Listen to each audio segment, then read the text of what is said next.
സന്തോഷമുണ്ട്. ഒരു വർഷമായിട്ട് ഞാൻ ഈ പോരാട്ടത്തിൽ തന്നെയാണ്.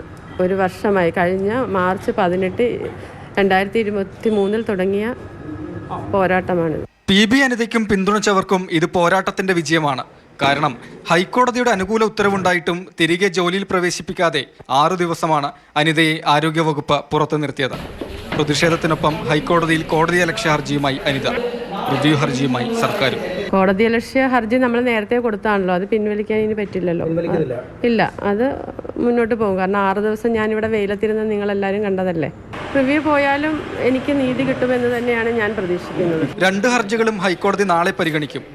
യൂണിയനുകളിൽ നിന്ന് പ്രതികാര നടപടി ഉണ്ടാകുമോ എന്ന ആശങ്കയുണ്ടെന്നും അനിത. ഈ പ്രിൻസിപ്പൽ കവാടത്തിൽ മുന്നിൽ യൂണിഫോമിൽ നിന്ന് എന്നെ ഒരു പ്രകോപനവും ഇല്ലാതെ ഇങ്ങോട്ട് കയറി എന്നെ ആക്രമിച്ചതാണ്. ഏതായാലും ഇത്രയും ഞാൻ പൊരുതി ജയിച്ചില്ലേ, ഇനി ഒരു 6 വർഷം സർവീസ് ഉണ്ട്, അതും പൊരുതി തന്നെ നിൽക്കാമെന്ന് ഞാൻ വിചാരിക്കുന്നു. ജോലിയിൽ വീഴ്ചയുണ്ടായെന്ന വാദം നിരത്തിയാണ് ICU പീഡന കേസ് അതിജീവിതയ്ക്ക് അനുകൂലമായി മൊഴി നൽകിയ PB അനിതയ്ക്കെതിരെ വകുപ്പ് നടപടിയെടുത്തിരുന്നത്.